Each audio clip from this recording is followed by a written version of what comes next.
दोस्तों, ऐसे ही दिल छू लेने वाली कहानियों के लिए हमारे चैनल को जल्दी से सब्सक्राइब कर लें। तो चलिए आज की कहानी को बिना देर किए शुरू करते हैं। जिंदगी कभी कभी हमें ऐसे मोड़ पर लाकर खड़ा कर देती है जहां इंसान को अपनी खुशियों और अपनों की सलामती के बीच किसी एक को चुनना पड़ता है। ये कहानी है माया नाम की एक ऐसी लड़की की जिसकी दुनिया मासूमियत और सादगी से भरी थी, लेकिन उसके घर के हालात और उसकी सौतेली माँ की नफरत ने उसे एक ऐसे सौदे का हिस्सा बना दिया जिसके बारे में उसने कभी सपने में भी नहीं सोचा था। ये सिर्फ एक शादी की कहानी नहीं, बल्कि ये कहानी है उस धोखे की जो अपनों ने दिया और उस राज की जो एक अजनबी के दिल में दफन था। जयपुर की गलियों से शुरू होकर एक आलीशान हवेली के बंद कमरों तक पहुंचती ये दास्तां प्यार, नफरत और रहस्यों से भरी हुई है। माया एक बहुत ही सुंदर और शांत स्वभाव की लड़की थी जो एक छोटे से घर में अपने पिता और सौतेली माँ के साथ रहती थी। माया की अपनी माँ की मौत के बाद उसके पिता ने दूसरी शादी कर ली थी ताकि घर में रौनक लौट आए, लेकिन उसकी सौतेली माँ बेहद लालची और कठोर दिल की निकली। वह माया को हमेशा ही अपनी आंखों का कांटा समझती थी और घर का सारा काम उससे ही करवाती थी। माया के पिता एक सीधे साधे आदमी थे जिन्होंने अपनी बेटी की पढ़ाई और घर चलाने के लिए शहर के कुछ रईस लोगों से बहुत सारा कर्ज ले रखा था। एक दिन कर्ज देने वाले लोग घर पर आकर हंगामा करने लगे और पिता को बेइज्जत करने लगे। माया ये सब देखकर अंदर ही अंदर टूट रही थी। उसकी सौतेली माँ ने इस मौके का फायदा उठाया और शहर के सबसे बड़े बिजनेसमैन मल्होत्रा परिवार के पास जाकर माया का रिश्ता तय कर दिया। मल्होत्रा खानदान का इकलौता वारिस समीर एक बहुत बड़े एक्सीडेंट के बाद से व्हील चेयर पर था और उसकी हालत को देखते हुए कोई भी लड़की उससे शादी करने को तैयार नहीं थी। अफवाहें थी कि समीर अब कभी भी अपने पैरों पर खड़ा नहीं हो पाएगा और वह स्वभाव से बहुत चिड़चिड़ा हो गया है। उसकी सौतेली माँ ने माया को झूठी कसम खिलाई और कहा कि अगर वह ये शादी नहीं करेगी तो उसके पिता कर्ज के बोझ तले दबकर अपनी जान दे देंगे। माया के पास और कोई भी रास्ता नहीं था। उसने भारी मन से इस बेमेल रिश्ते के लिए हाँ कह दिया। वह जानती थी कि वह एक ऐसी जिंदगी की तरफ कदम बढ़ा रही है जहां उसे शायद कभी पत्नी का सुख ना मिले, लेकिन उसे अपने पिता की इज्जत बचानी थी। शादी की तारीख तय हो गई और माया की किस्मत का फैसला कुछ रुपयों और एहसानों के बदले कर दिया गया। माया ने अपनी सहेलियों से बिछड़ते हुए और अपने पुराने घर को आखिरी बार देखते हुए उस हवेली की ओर रुख किया जहां उसकी जिंदगी का सबसे बड़ा राज उसका इंतजार कर रहा था। शादी की रस्में किसी बोझ की तरह पूरी हुई और माया भारी मन के साथ उस आलीशान हवेली के सामने खड़ी थी जिसे मल्होत्रा पैलेस कहा जाता था। ये घर बाहर से जितना भव्य और सुंदर था, इसके भीतर उतनी ही खामोशी और अंधेरा महसूस हो रहा था। माया के कदम जैसे ही हवेली के फर्श पर पड़े, उसे एक अजीब सी ठंडक का एहसास हुआ। वहाँ के नौकर चाकर भी बिना आवाज़ किए इधर उधर घूम रहे थे, जैसे वे किसी गहरे डर के साए में जी रहे हों। माया के पिता उसे दरवाजे पर छोड़कर भारी आंखों से विदा कर गए और अब वह उस अजनबी जगह पर अकेली थी जहां उसका अपना कहने वाला कोई नहीं था। माया को एक बड़ी सी सीढ़ी के जरिए ऊपर की मंजिल पर ले जाया गया, जहां समीर का कमरा था। हवेली की दीवारें पुराने चित्रों और भारी पर्दों से ढकी हुई थी, जो रोशनी को अंदर आने से रोक रहे थे। जब माया ने समीर के कमरे में कदम रखा तो देखा कि कमरा बहुत बड़ा था, लेकिन वहां सिर्फ एक कोने में रखी मोमबत्तियों और एक लैंप की रोशनी थी। समीर अपनी व्हील चेयर पर बैठा हुआ खिड़की के बाहर घने अंधेरे को देख रहा था। उसका चेहरा पीला और गंभीर था। उसने माया की तरफ मुड़कर देखा तक नहीं। ऐसा लग रहा था कि जैसे उसे इस बात से कोई फर्क नहीं पड़ता कि कमरे में कोई नया इंसान आया है या नहीं। समीर का व्यक्तित्व बहुत रौबदार था, लेकिन उसकी खामोशी चुभने वाली थी। माया ने गौर किया कि समीर के कमरे में दवाइयों की महक और एक अजीब सी उदासी भरी हुई थी। हवेली के बाकी सदस्य, जैसे समीर की चाची और उसके भाई बहन, जब कमरे के पास से गुजरते थे तो उनके चेहरों पर सहानुभूति के बजाय एक अजीब सी चालाकी होती थी। माया को समझ आने लगा था कि ये सिर्फ एक अमीर परिवार नहीं है, बल्कि यहाँ रिश्तों के नाम पर केवल साजिशें चल रही हैं। समीर का गुस्सैल होना और किसी से बात ना करना शायद उसकी मजबूरी थी, या फिर उसका बचाव। माया ने अपनी लाल साड़ी के पल्लू को कसकर पकड़ा और मन ही मन खुद को इस नई जिंदगी के लिए तैयार करने लगी। उसे लगा था कि समीर शायद उस पर चिल्लाएगा या उसे बाहर जाने को कहेगा, लेकिन समीर बस चुपचाप अपनी व्हीलचेयर के पहियों को घुमाता हुआ कमरे के दूसरे कोने में चला गया। माया को उस पल महसूस हुआ कि वह इस महल में एक रानी बनकर नहीं, बल्कि एक ऐसे राज का हिस्सा बनकर आई है जिसका अंत उसे नहीं पता।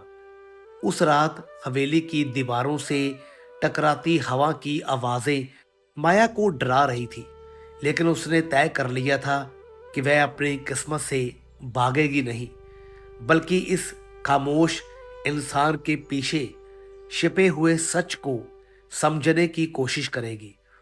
रात गहराती जा रही थी और हवेली के गलियारों में सन्नाटा पसर गया था।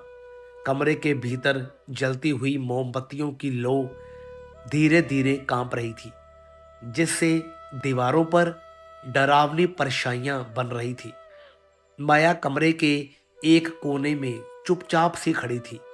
उसका दिल जोरों से धड़क रहा था और उसकी हथेलियों में पसीना आ रहा था। समीर अभी भी अपनी व्हील चेयर पर स्थिर बैठा था। उसकी पीठ माया की तरफ थी और वह किसी गहरे विचार में खोया हुआ लग रहा था।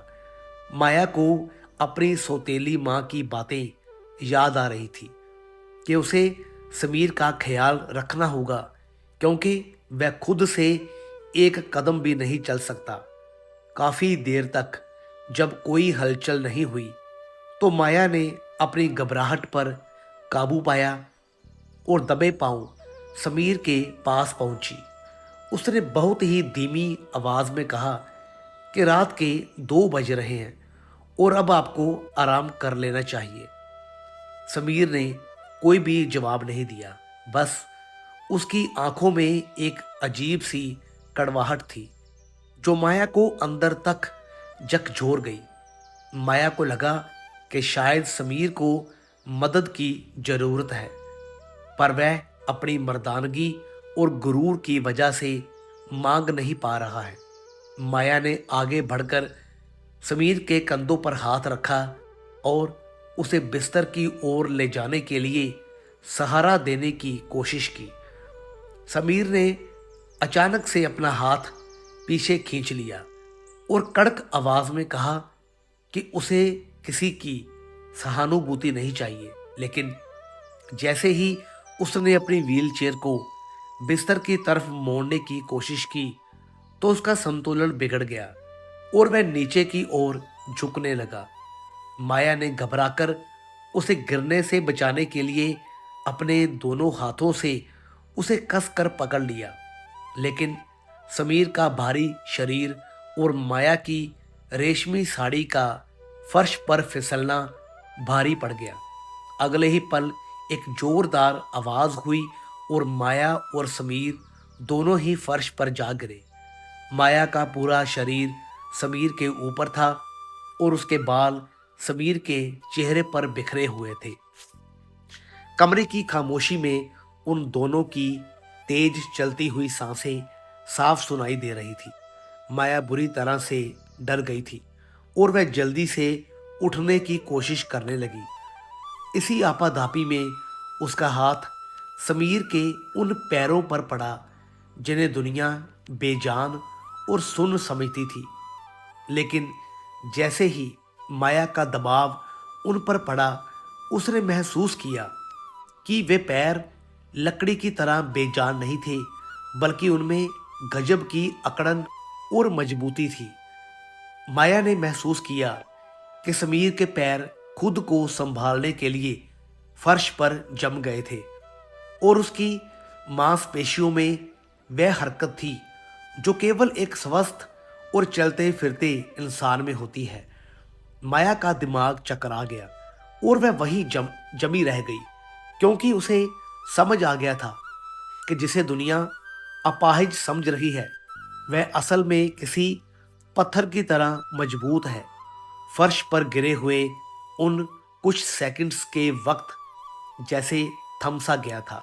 माया का दिल इतनी जोर से धड़क रहा था कि उसे अपनी पसलियों में उसकी चोट महसूस हो रही थी। वह समीर के सीने पर झुकी हुई थी और उसकी हथेलियां समीर की जांघों और पैरों पर टिकी थी। एक अपाहिज इंसान के पैर ढीले और बेजान होने चाहिए थे, लेकिन माया को जो महसूस हो रहा था वह इसके बिल्कुल उलट था। समीर के पैर लोहे की तरह सख्त थे और गिरने के झटके को सहने के लिए उसके पैरों की मांसपेशियों ने खुद को फर्श पर मजबूती से टिका दिया था।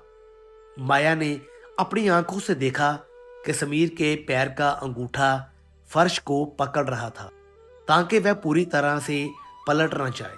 माया के दिमाग में बिजली सी कौंधी। उसे याद आया कि कैसे डॉक्टर और घर वाले कहते थे कि समीर कमर के नीचे से पूरी तरह से अपाहिज हो चुका है और उसे कुछ महसूस नहीं होता। लेकिन अभी अभी माया ने देखा कि जब उसका हाथ समीर के घुटने पर पड़ा तो समीर के पैर में एक स्वाभाविक हरकत हुई थी, जैसे कोई इंसान झटके में रिएक्ट करता है। माया की सांसें अटक गई और उसने अपनी कांपती हुई निगाहें ऊपर उठाकर समीर की आंखों में देखा। समीर की आंखों में वह लाचारी नहीं थी, बल्कि वहां एक तेज चमक और सच्चाई पकड़े जाने का डर था। माया ने हकलाते हुए और धीमी आवाज में पूछा कि ये सब क्या है। उसने हिम्मत जुटाकर समीर के पैरों को फिर से छुआ और इस बार उसे यकीन हो गया कि समीर के शरीर में कोई कमजोरी नहीं है, वह पूरी तरह से ठीक था। माया झटके से पीछे हटी और फर्श पर ही बैठ गई। उसका दिमाग चकरा रहा था। उसने सोचा कि एक इंसान सालों तक व्हीलचेयर पर बैठने का नाटक क्यों करेगा, और वह भी अपने ही परिवार के सामने। समीर जो अब तक चुप था, उसने अपनी नजरों को झुकाया नहीं, बल्कि वह फर्श पर ही उठकर बैठ गया। उसने अपने पैरों को मोड़ा और बहुत ही सहजता से घुटनों के बल आ गया। ये देखकर माया के मुंह से एक दबी हुई सी चीख निकल गई, क्योंकि समीर बिना किसी सहारे के खड़ा होने की कोशिश कर रहा था। समीर ने एक झटके में माया का हाथ पकड़ा और उसे दीवार की तरफ ले गया। उसने माया के मुंह पर अपना हाथ रख दिया ताकि उसकी आवाज़ कमरे से बाहर ना जाए।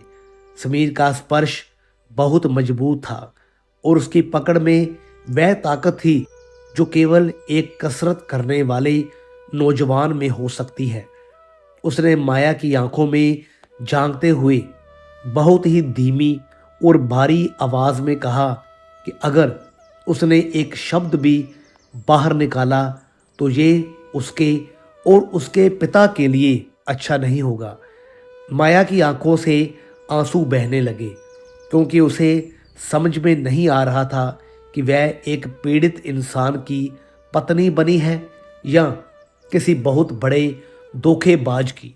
समीर ने उसे अपनी बाहों में जकड़ रखा था और उस बंद कमरे के भीतर का तापमान अचानक से बढ़ गया था। जहां एक तरफ नफरत थी और दूसरी तरफ एक ऐसा सच जो पूरी हवेली को तबाह कर सकता था। कमरे के भीतर सन्नाटा इतना गहरा था कि माया को अपनी पलकें झपकने की आवाज भी सुनाई दे रही थी। समीर ने माया के मुंह से अपना हाथ हटाया, लेकिन उसकी नजरों का पहरा अभी भी माया के चेहरे पर जमा हुआ था। माया दीवार से सटी हुई कांप रही थी। उसने अपनी जिंदगी में कभी भी इतना बड़ा धोखा नहीं देखा था। वह समीर जिसे पूरी दुनिया दया की नजरों से देखती थी, जिसे उसकी सौतेली माँ ने एक लाचार अमीर लड़का बताकर उसकी शादी की थी, वह अब उसके सामने बिल्कुल सीधा खड़ा था। उसकी कद काठी किसी फौलाद जैसी लग रही थी और उसकी आंखों में एक ऐसी आग थी जो माया को जला देने के लिए काफी थी। माया ने कांपती हुई आवाज में पूछा कि उसने ये सब क्यों किया और वह इतने सालों से अपनी ही मौत का तमाशा क्यों देख रहा था। समीर ने एक गहरी सांस ली और खिड़की की ओर मुड़ गया। उसने बताया कि 5 साल पहले जिस एक्सीडेंट में उसने अपने पिता को खोया था, वह कोई इत्तेफाक नहीं था, बल्कि उसके अपने ही करीबी रिश्तेदारों की एक सोची समझी साजिश थी। उसे मार दिया जाता अगर वह पूरी तरह से ठीक रहता। इसलिए उसने अपनी जान बचाने के लिए एक लाचार और अपाहिज इंसान का मुखौटा पहन लिया। उसने बताया कि व्हीलचेयर उसका कवच थी, जिसके पीछे छिपकर वह अपने दुश्मनों की हर चाल पर नजर रख रहा था। समीर ने माया की तरफ बढ़ते हुए कहा कि वह इस शादी के खिलाफ था क्योंकि उसे लगता था कि माया की माँ ने उसे सिर्फ पैसों के लिए यहाँ भेजा है। उसने बताया कि उससे पहले भी उसके घर वाले 3 और लड़कियों के रिश्ते लाए थे, लेकिन जैसे ही उन लड़कियों को पता चला कि समीर कभी चल नहीं पाएगा तो वे सब अपनी लालच छुपाकर पीछे हट गई। समीर माया को भी उन्हीं लड़कियों जैसा ही समझ रहा था। उसे लग रहा था कि माया भी उसकी जायदाद पर कब्जा करने का सपना लेकर आई है। उसने बहुत ही कड़वाहट के साथ कहा कि तुम्हारी सौतेली माँ ने मेरे चाचा से तुम्हारे पिता के कर्ज के बदले मोटी रकम ली है और तुम इस सौदे की सबसे बड़ी कीमत हो। समीर की बातें सुनकर माया का दिल छलनी हो गया।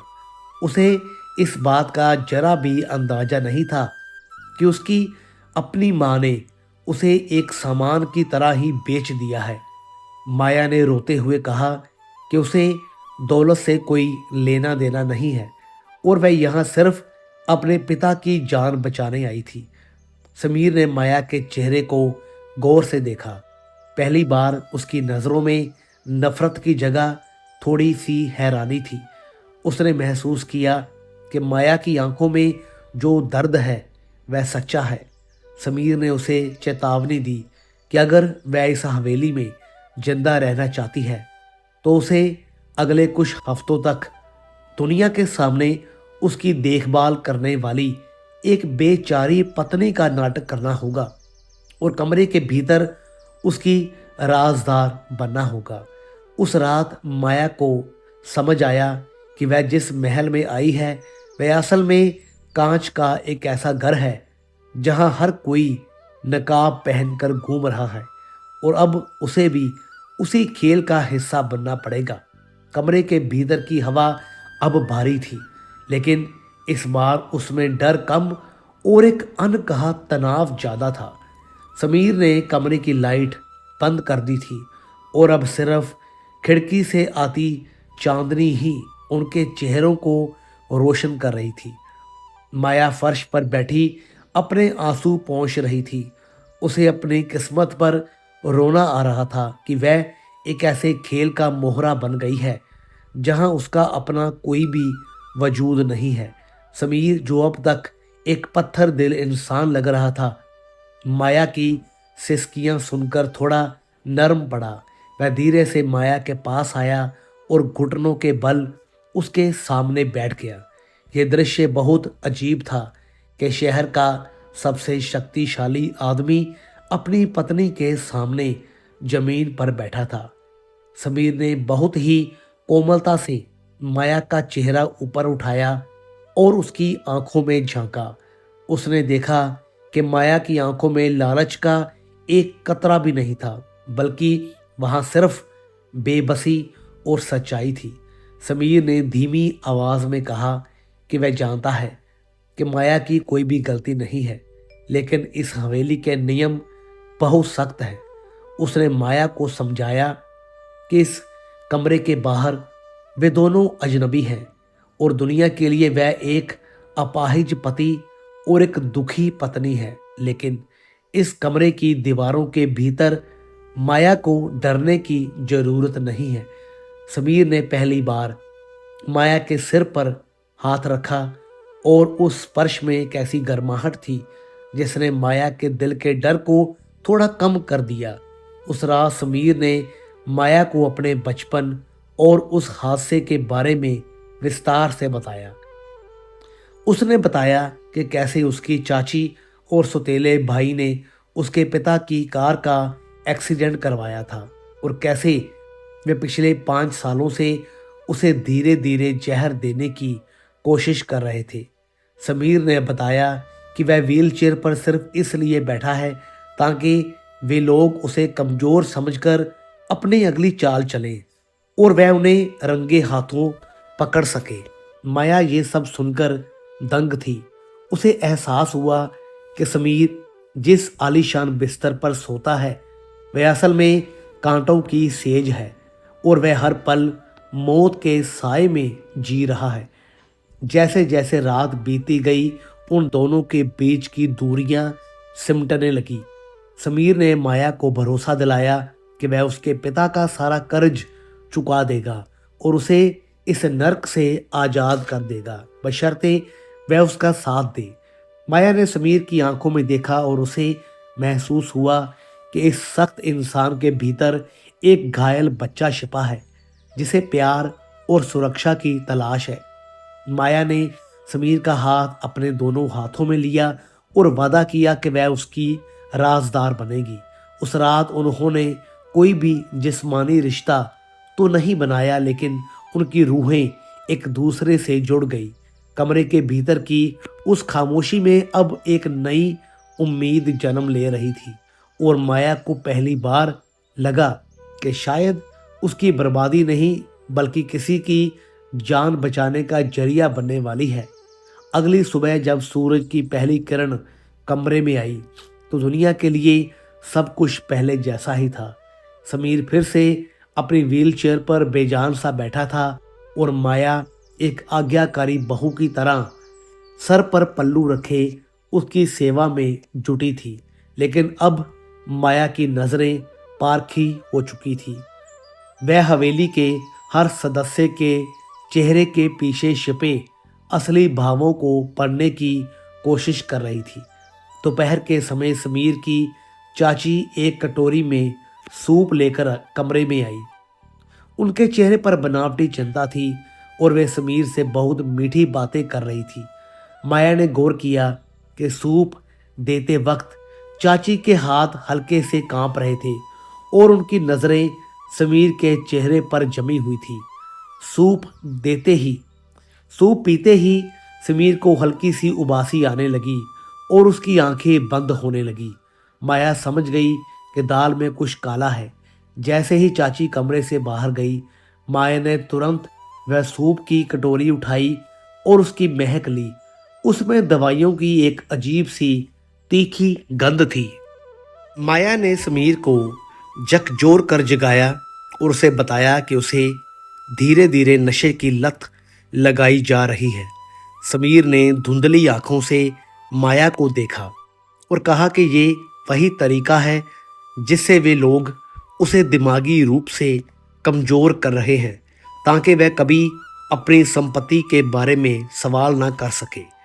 माया ने उसी पल तय कर लिया कि वह अब चुप नहीं बैठेगी। माया ने एक बहुत ही चतुर योजना बनाई। उसने रसोई में जाकर चाची की नज़रों से बचकर समीर के लिए अलग से खाना बनाना शुरू किया। वह सबको दिखाती कि वह समीर को वही खाना खिला रही है जो घर में बना है, लेकिन असल में वह उस खाने को चुपके से ठिकाने लगा देती और समीर को पौष्टिक और साफ खाना देती। इसके साथ ही माया ने समीर की पुरानी दवाइयों की जगह वैसी ही देखने वाली मामूली विटामिन की गोलियां रख दी, ताकि घर वालों को लगे कि समीर अभी भी उनके असर में है। समीर ने माया की इस बुद्धिमानी को देखा तो उसके मन में माया के लिए सम्मान और बढ़ गया। एक रात जब पूरी हवेली सो रही थी, माया ने देखा कि समीर का सौतेला भाई चुपके से समीर के कमरे की तरफ आ रहा है। माया तुरंत समीर के बिस्तर के पास गई और उसे सचेत कर दिया। वह भाई कमरे में आया और उसने समीर की अलमारी से कुछ फाइलें निकालने की कोशिश की। माया अंधेरे में एक परछाई की तरह खड़ी ये सब देख रही थी। उसने जानबूझकर एक फूलदान गिरा दिया, जिसकी आवाज़ से वह भाई डर कर भाग गया। समीर और माया ने एक दूसरे की तरफ देखा और बिना कुछ कहे समझ गए कि दुश्मन अब बहुत करीब आ चुका है। माया अब सिर्फ समीर की पत्नी ही नहीं थी, बल्कि वह उस किले की पहरेदार बन गई थी, जिसके भीतर समीर अपना भविष्य बुन रहा था। हवेली की दीवारों के बीच अब माया और समीर की एक अपनी दुनिया बस चुकी थी, जहां वे दोनों एक दूसरे के बिना अधूरे थे। हवेली के भीतर का माहौल अब किसी सुलगते हुए ज्वालामुखी की तरह था, जहां बाहर तो शांति दिख रही थी, लेकिन भीतर ही भीतर नफरत की आग जल रही थी। माया अब हर पल सतर्क रहती थी। वह घर के नौकरों और रिश्तेदारों की हर छोटी बड़ी बात पर गौर करने लगी थी। एक दोपहर जब समीर को गहरी नींद का नाटक करने के लिए कहा गया, तो माया ने देखा कि समीर की चाची और उनका बेटा विक्रम हवेली के पिछले हिस्से में बने पुस्तकालय में छिपकर कुछ बात कर रहे हैं। माया ने अपनी चप्पलें उतारी और नंगे पैर दबे पांव उस कमरे की दीवार से सट कर खड़ी हो गई, जहां से उनकी आवाज़ें साफ सुनी जा सकती थी।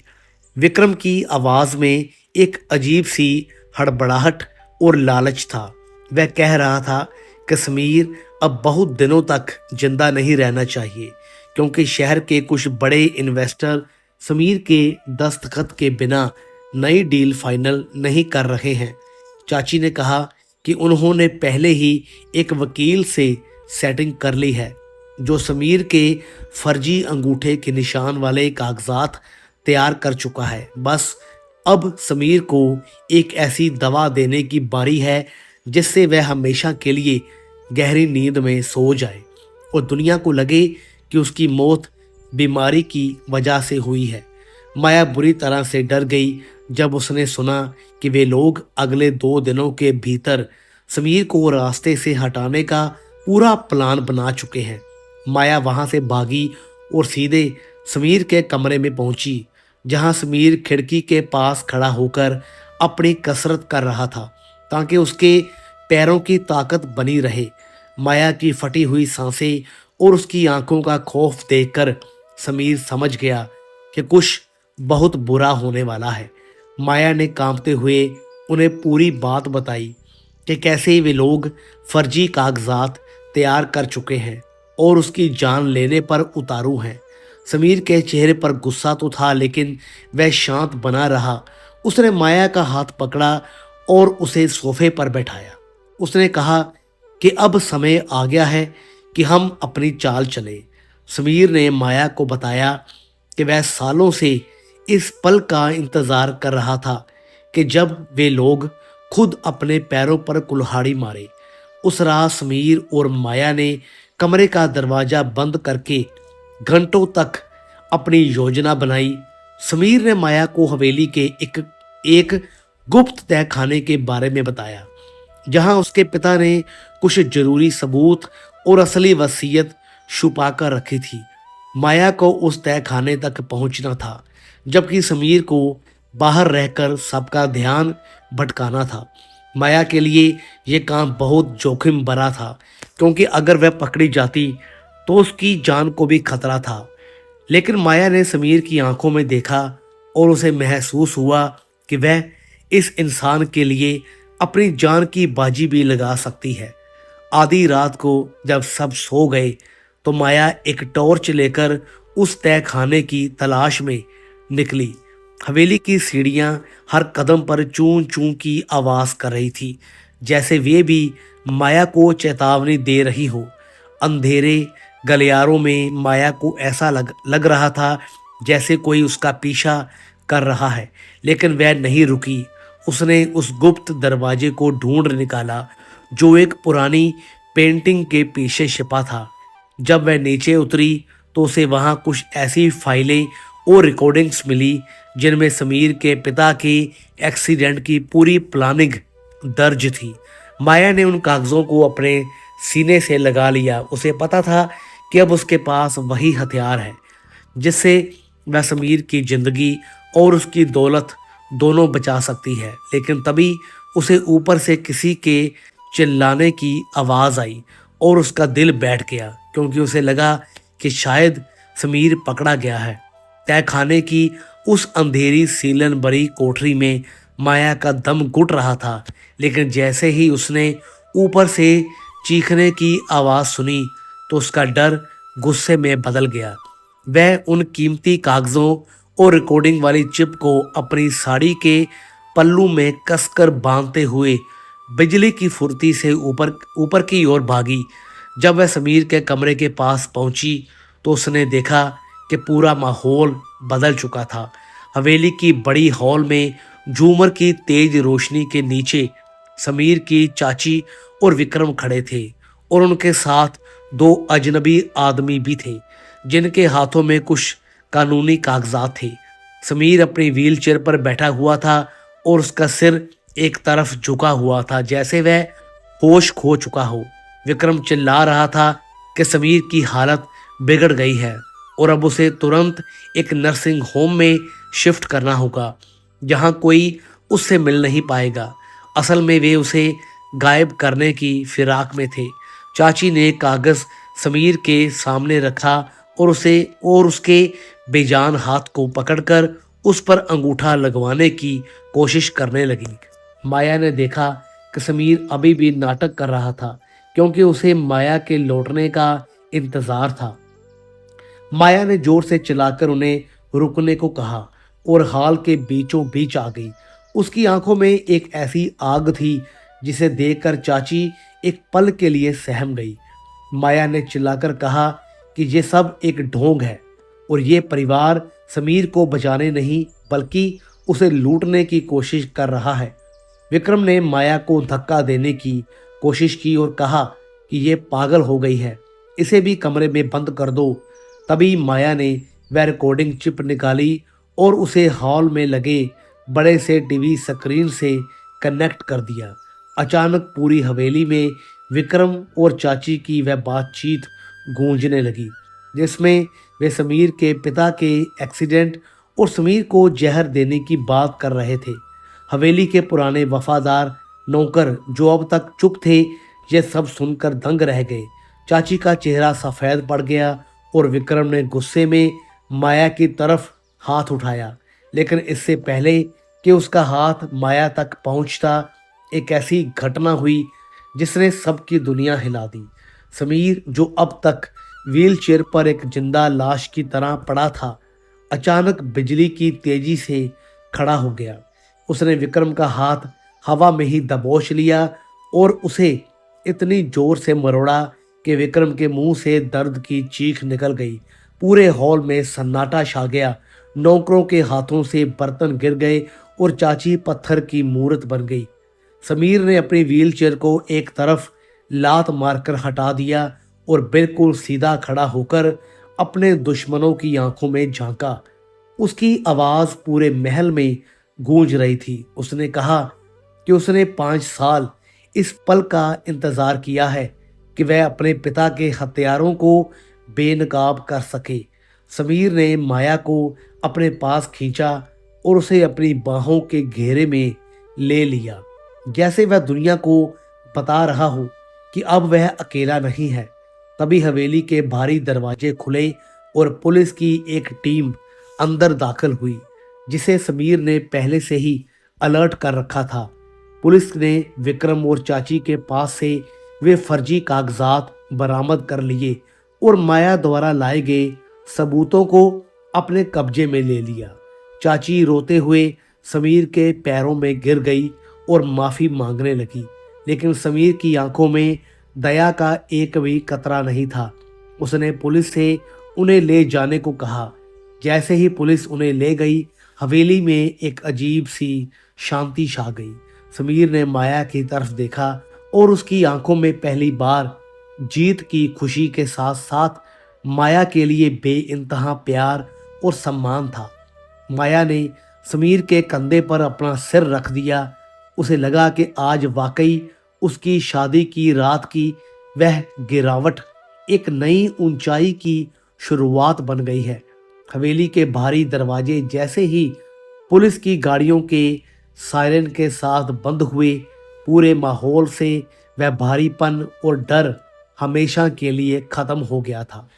वह हवेली जो सालों से साजिशों और खामोशी का अड्डा बनी हुई थी, आज पहली बार वहां की हवा में सुकून महसूस हो रहा था। समीर अभी भी हॉल के बीचों बीच खड़ा था। उसके पैरों में अब वह पुरानी कमजोरी नहीं, बल्कि एक विजेता की ताकत थी। उसने मुड़कर माया को देखा, जो अभी भी हाफ रही थी और उसकी आंखों में जीत के आंसू थे। समीर ने बिना कुछ कहे माया को अपनी बाहों में भर लिया।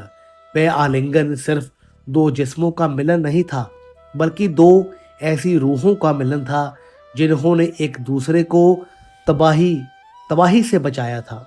समीर ने माया को बताया कि वह सालों से अकेले ही लड़ रहा था। लेकिन उसने कभी नहीं सोचा था कि जिस लड़की को वह अपना दुश्मन और लालची समझ रहा था, वही उसकी सबसे बड़ी ताकत बनेगी। उसने माया के पिता का सारा कर्ज उसी वक्त चुकाने का आदेश दिया और अपनी सौतेली माँ को साफ संदेश भेज दिया कि माया अब इस घर की मालकिन है और उसका अपमान समीर का अपमान माना जाएगा। माया को यकीन ही नहीं हो रहा था कि उसकी जिंदगी इतनी जल्दी बदल जाएगी। वह लड़की जिसे बोझ समझकर बेच दिया गया था, आज वह एक साम्राज्य की रानी बन चुकी थी। लेकिन उसके लिए समीर का प्यार उस दौलत से कहीं ज्यादा कीमती था। अगले कुछ दिनों में हवेली का कायाकल्प हो गया। समीर ने उन सभी पुराने और वफादार नौकरों को वापस बुला लिया जिन्हें साजिश के तहत निकाल दिया गया था। माया ने हवेली के उन भारी और काले पर्दों को हटाकर खिड़कियों को खोल दिया ताकि सूरज की रोशनी और ताजी हवा हर कोने तक पहुंच सके। समीर अब सबके सामने गर्व से चलता था और उसने फिर से अपने बिजनेस की कमान संभाल ली थी। शहर के लोग हैरान थे कि जिस इंसान को वे खत्म मान चुके थे, वह अपनी पत्नी के साथ एक नई शक्ति बनकर उभरा है। समीर ने हर जगह माया को अपने बराबर का सम्मान दिया और उसे अपनी सफलता का असली हकदार बताया। एक शाम जब सूरज ढल रहा था, समीर और माया हवेली की उसी बालकनी में खड़े थे जहां से कभी समीर अंधेरे को देखता रहता था। समीर ने माया का हाथ थामते हुए कहा कि अगर उस रात माया फर्श पर नहीं फिसलती और उसके पैर नहीं छूती तो शायद ये राज कभी नहीं खुलता और वह आज भी उसी व्हीलचेयर पर कैद रहता। माया मुस्कुराई और उसने समीर के कंधे पर अपना सिर रख दिया। उसने महसूस किया कि कभी कभी जिंदगी में गिरना बहुत जरूरी होता है, क्योंकि गिरने के बाद ही हमें पता चलता है कि हमें थामने वाला हाथ कितना मजबूत है। उन दोनों ने डूबते हुए सूरज की गवाही में एक दूसरे के साथ हमेशा रहने का वादा किया और इस तरह नफरत और धोखे की वह कहानी एक अमर प्रेम कहानी में बदल गई। तो दोस्तों, अगर इस कहानी ने आपके दिल को छुआ हो तो एक सब्सक्राइब तो जरूर बनता है। तो मिलेंगे फिर से एक और नई ऐसी ही दिलचस्प कहानी के साथ। तब तक के लिए गुड बाय।